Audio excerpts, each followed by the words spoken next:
Good day, everyone. My name is Jamaica Macy and today, I stand before you to share my viewpoint on some of the most pressing issues our country faces today.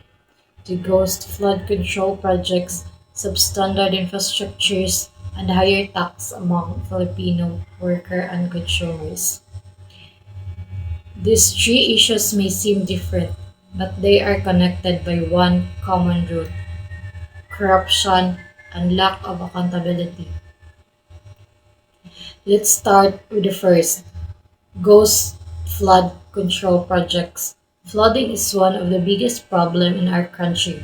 Every time a strong rain falls, many areas become submerged, homes are damaged, and livelihoods are lost.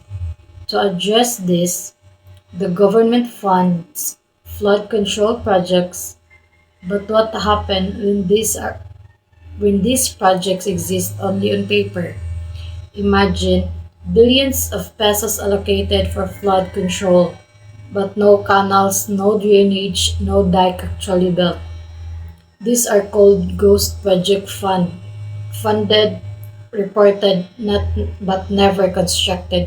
The result: the people remain underwater while someone pockets the money. This is not just waste, it is betrayal. It's stealing not only funds, but also safety, trust, and hope. Now let's move on to the second issue: substandard infrastructures such as classrooms, roads, and bridges. We see them everywhere: newly built roads cracking after a few months, bridges are collapsing after a storm, classrooms that are unsafe for students. These structures should symbolize progress, but instead, they reflect poor quality and dishonesty. Why does this happen? Because some contractors use cheap materials and some officials approve them for personal gain. The phrase "pwede na yan" becomes a national course.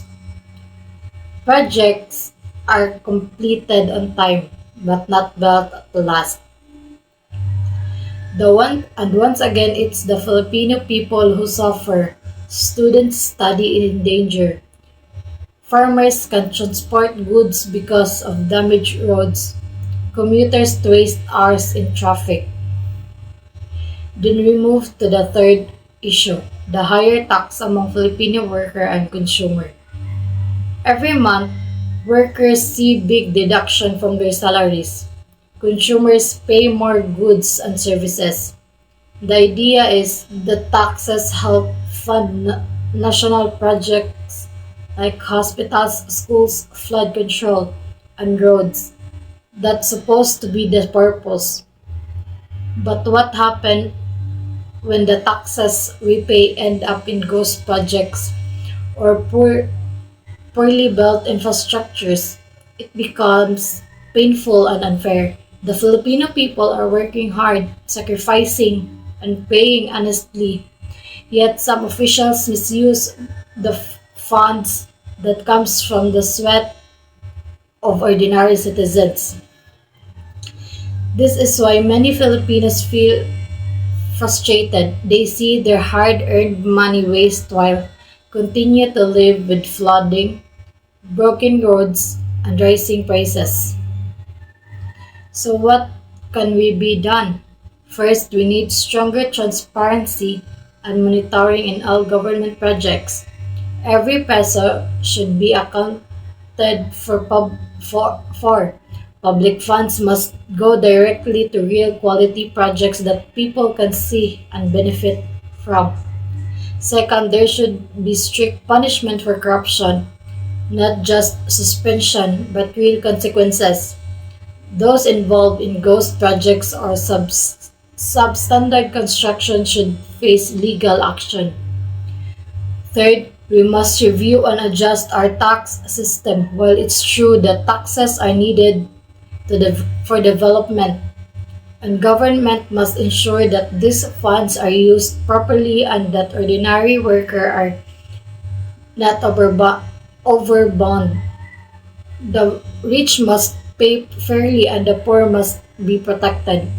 And finally, as citizens, we must also do our part. Let us be vigilant, informed, and brave enough to speak up. If we see anomalies, we report them. If we see corruptions, we don't stay silent. Real, real change starts with awareness and unity. Despite these issues, I still believe in the strength and resilience of the Filipino people. We have overcome countless challenges, typhoons, earthquakes, and even corruption scandals, yet we remain hopeful. Our silver lining lies in our collective will to demand better. We can still build a nation where projects are real, infrastructures are strong, and taxes are used wisely.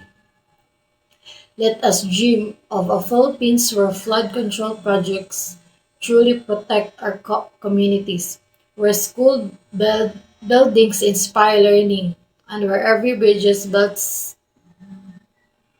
a stand for a symbol of honesty and service. Because a strong nation is not built by money alone, it is built in by integrity, transparency, and accountability. To all my fellow Filipinos, let us continue to fight for what is right. Let us build not just infrastructures but a nation founded on honesty and hope. Together, we can turn ghost projects into real progress, poor infrastructures into proud landmarks, and heavy taxes into meaningful change for every Filipino. Thank, thank you, and may we all help build a better, stronger, and more honest Philippines.